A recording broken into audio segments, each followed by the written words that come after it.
सभी मसीही भाई बहनों को यीशु के नाम में शालोम। Praise the Lord. जय मसीह की।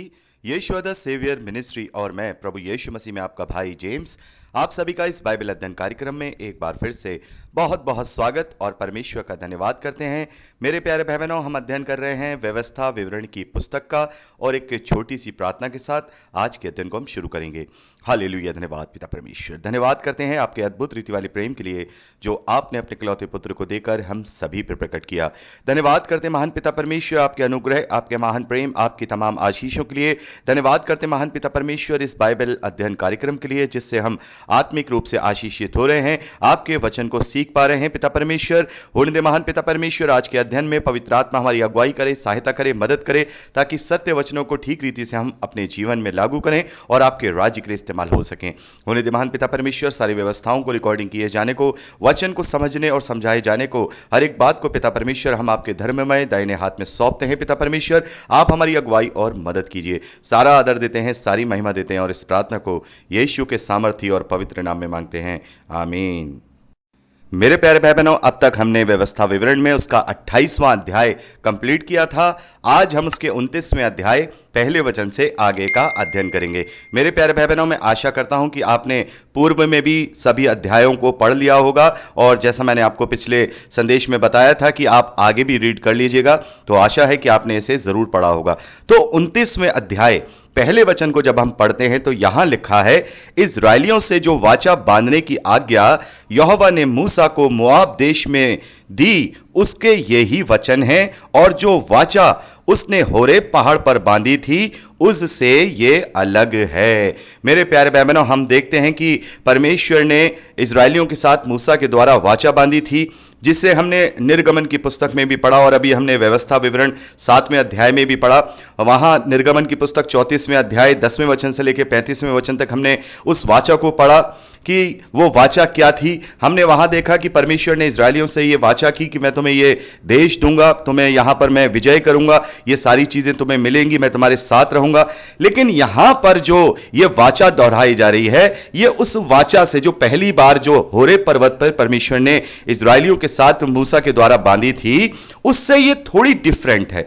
मेरे प्यारे भाई बहनों, जब हम इसे कंटिन्यूटी में पढ़ते हैं तो ऐसा लगता है कि ये जो 29वां अध्याय पहला वचन है, इसे 28वें अध्याय के अंतिम वचन के रूप में लेना चाहिए, क्योंकि अभी हमने इससे पहले 28वें अध्याय में पढ़ा 15वें वचन से लेकर 68वें वचन तक जो आज्ञा उल्लंघन के दुष्परिणाम थे उनके विषय में हमने पढ़ा कि 54 वचन वहां पर लिखे हुए हैं और आशा करता हूं कि आपने वहां उसे यहां पर आपने इन्हें पढ़ भी लिया होगा। तो मेरे प्यारे भाई बहनों, यहां पर यह डिफरेंट बात है।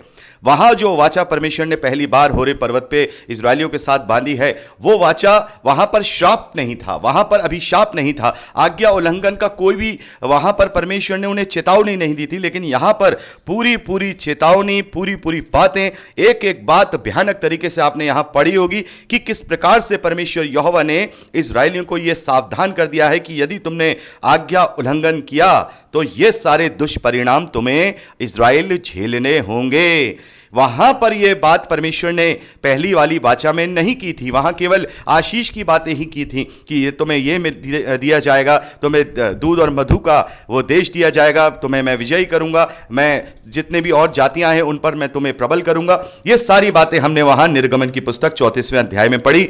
जो पहली वाचा, या ये वाचा तो वही है लेकिन इस वाचा का थोड़ा सा रूप यहां परमेश्वर ने अलग कर दिया, जिसे हम कहेंगे रिकंस्ट्रक्ट एग्रीमेंट है। ये जो वाचा है, जैसा मैं आपको बता भी चुका हूं कि वाचा का मतलब एक एग्रीमेंट है, परमेश्वर और इस्राएलियों के बीच में वो एग्रीमेंट है। यहां पर जो एग्रीमेंट है वो रिकंस्ट्रक्ट हुआ है। यहां पे एक टर्म और एक कंडीशन और जोड़ दिया गया है, यहां पर एक शर्त और जोड़ दी गई है। अब आशीष और पुनर्स्थापना की जो शर्त हैं वो यहां पर रख दी गई हैं।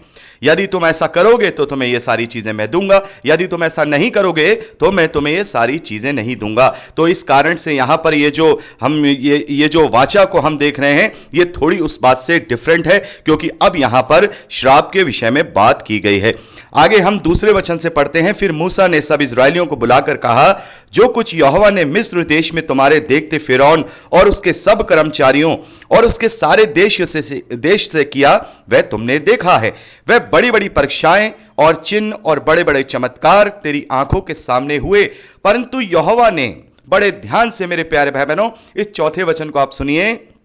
परंतु यहोवा ने आज तक तुमको ना तो समझने की बुद्धि और ना देखने की आंखें और ना सुनने के कान दिए हैं। मेरे प्यारे भाई बहनों, यहां पर हम क्या देखते हैं कि परमेश्वर ने अभी तक उनको आत्मिक रीति से कुछ भी नहीं दिया है। आपको यह समझना होगा, यहां पर मूसा के द्वारा जो परमेश्वर ये बात कह रहे हैं कि मूसा इजरायलियों से कह रहे हैं कि आज तक तुम्हें परमेश्वर ने समझने की बुद्धि नहीं दी है, देखने की आंखें नहीं दी हैं, ना ही सुनने के कान दिए हैं। और इस बात को हम रोमियो की पत्री 11वें अध्याय में भी पढ़ते हैं। पौलुस इस बात को दोहराते हैं कि आज तक तुम उसी के समान हो, क्योंकि तुमने अपने कानों को बंद कर रखा है, तुम्हें समझने की बुद्धि नहीं है। तो यह किस बात को इंडिकेट करता है मेरे प्यारे भाई बहनों? ये इस बात को इंडिकेट करता है, जैसा हमने रोमियो की पत्री 11वें अध्याय में भी पढ़ा, कि इजराइल का कुछ भाग अभी भी कठोर रहेगा। इजरायलियों के उन्हें वो बुद्धि नहीं दी जाएगी, उन्हें वो सुनने के कान नहीं दिए जाएंगे, उन्हें देखने की आंखें नहीं दी जाएंगी, क्योंकि अभी परमेश्वर का प्रायोजन बहुत आगे चल के बाकी। हमने वहां पर पढ़ा है कि अभी इजरायलियों का एक भाग कठोर रहेगा। तो यहां पर भी अभी परमेश्वर ने इनको यहां आत्मिकता की बातें नहीं दी हैं। अभी तक आपने यहां हमने जो अध्ययन किया है मेरे प्यारे भाई बहनों, हमने यही बातें देखी हैं। हम नए नियम को पढ़ते हैं और जब पुराने नियम को पढ़ते हैं तो यही डिफरेंट हमें दिखाई देता है। नए नियम में केवल आत्मिक बातें हैं, केवल आत्मिक बातें हैं, और पुराने नियम में ज्यादा से ज्यादा हम शारीरिक बातों को देखते हैं। तो ये किसके लिए? ये इसलिए क्योंकि अभी तक इन्हें वो भेद प्रकट इन पर नहीं हुए हैं। जैसे पौलुस कहता है कि कहते हैं कि पहले समय में, पहले के लोगों पर, हमारे पूर्वजों पर यह भेद प्रकट नहीं हुए थे, क्योंकि अभी परमेश्वर इन्हें शारीरिक रूप से ही रखना चाहता है। तो मेरे प्यारे भाई बहनों, अब यह हमें बुद्धि दे दी गई है पवित्र आत्मा के द्वारा, प्रभु यीशु मसीह की शिक्षाओं के द्वारा। अब हमें वो रोटी दे दी गई है जो आत्मिक रोटी है। अब हमें वो सारी बातें दे दी गई हैं, और प्रभु यीशु मसीह के द्वारा उन यहूदियों को भी दी गई, लेकिन जिन्होंने अपने मन मोटे कर रखे थे और जिन्होंने अपनी आंखें बंद कर रखी थी, जिन्होंने अपने कान बंद कर रखे थे, उन्होंने प्रभु यीशु मसीह पर विश्वास नहीं किया, वरन वो उसे शारीरिक रूप से ही देखते रहे। और जो लोग आत्मिक रूप से देखने लगे वो प्रभु के पीछे चलने लगे। जिन्होंने उन बातों को समझ लिया, प्रभु पर विश्वास कर लिया, उन्होंने वो भेद पा लिया। लेकिन जिन्होंने प्रभु का इनकार कर दिया, वो आज तक इस शारीरिक अवस्था में ही जी रहे हैं। जैसा आज भी हम इजराइल में देख सकते हैं कि आज भी वो शारीरिक बातों में ही जी रहे हैं और एक शारीरिक मसीहा का ही इंतजार कर रहे हैं। तो यहां पर जो बात है वो परमेश्वर इजराइलियों को यही कह रहा है कि आगे देखिए 5वें वचन में लिखा है, मैं तो तुमको जंगल में 40 वर्ष लिए फिरा, और न तुम्हारे तन पर वस्त्र पुराने हुए, न तेरी जूतियां तेरे पैरों में पुरानी हुई। जो रोटी तुम नहीं खाने पाए और दाख मधु और मदरा जो तुम नहीं पीने पाए, वह इसलिए हुआ कि तुम जानो कि मैं यहोवा तुम्हारा परमेश्वर हूं। तो मेरे प्यारे भाई बहनों, ये सारी चीजें परमेश्वर ने क्यों की? उनकी आंखों को खोलने के लिए, उनके मन की आंखों को खोलने के लिए, क्योंकि परमेश्वर चाहता था कि वो अपने मन को स्वयं दीन करें।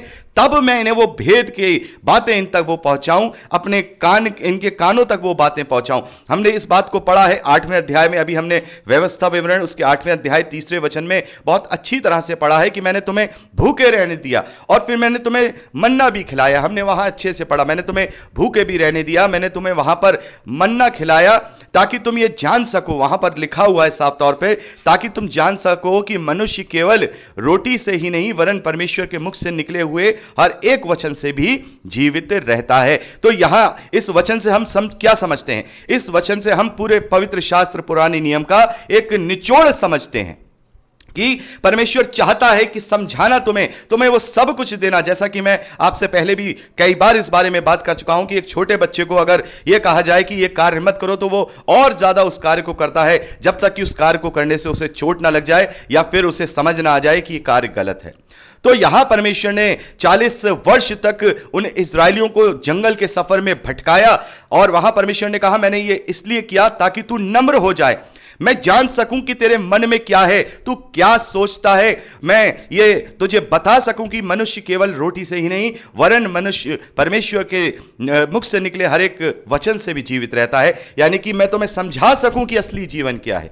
वो नहीं समझते थे, पर मैं और आप आज जानते हैं। प्रभु यीशु मसीह ने वो भेद हम पर उजागर कर दिया है। प्रभु यीशु मसीह ने साफ तौर पे हमें ये कह दिया है। हम पढ़ते हैं यूहन्ना का सुसमाचार 6 अध्याय में हम पढ़ते हैं, नाशवान भोजन के लिए परिश्रम ना करो, उस भोजन के लिए करो जो अनंत जीवन का है।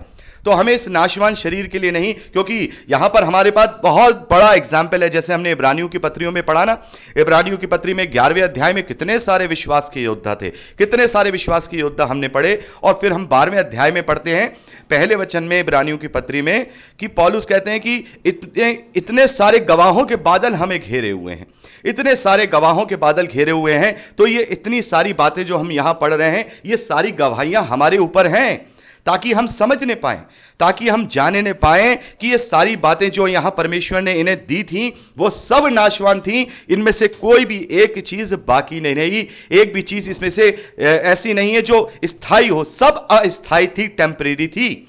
तो ये बात हम समझ लें, ये बात जान लें। ऐसा गवाहों का बादल हमारे यहां हम देखते हैं, इजरायलियों के जीवन की बातों को देखते हैं। अभी हम आगे और भी बहुत सारी बातों को देखेंगे मेरे प्यारे भाई बहनों, जहां पर परमेश्वर ने मनुष्यों को, इजरायलियों को इस तरीके से सारी दुनियावी आशीषें दी हैं, उन्हें इतना बढ़ाया है, लेकिन फिर भी यदि उन्होंने अपने मन को साफ नहीं रखा तो ये सारे दुष्परिणाम जो अभी हमने यहां 28वें अध्याय में पढ़े थे, 28वें अध्याय 15वें वचन से लेकर 68वें वचन तक जो 54 वचन वहां लिखे हुए हैं, हमने जो पढ़े थे, वो सारे दुष्परिणाम अभी हम इजरायलियों पर होता हुआ देखेंगे। और ये सारी बातें उनके ऊपर घटित हुई हैं।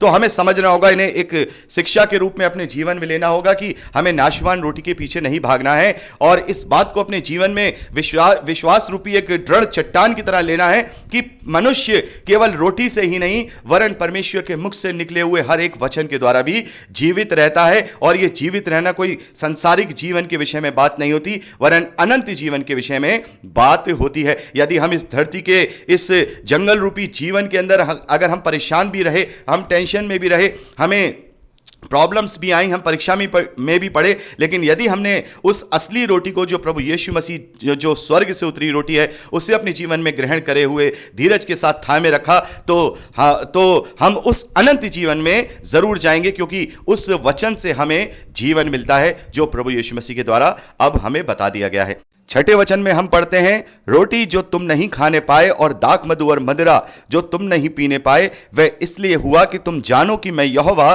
तुम्हारा परमेश्वर हूं। तो मेरे प्यारे भाई बहनों, यहां पर हमें परमेश्वर की मंशा, परमेश्वर की इच्छा, परमेश्वर की प्लानिंग और योजना का पता लगता है। परमेश्वर यहां पर कह रहे हैं कि ये सारी चीजें तुम जंगल में इसलिए नहीं कर पाए ताकि तुम सही रीति से जान पाओ कि मैं परमेश्वर यहोवा हूं, मैं तुमसे क्या चाहता हूं। मैं तुम्हें यह समझाना चाहता हूं कि इन नाशवान वस्तुओं से तुम्हारा कुछ भी लाभ नहीं होगा।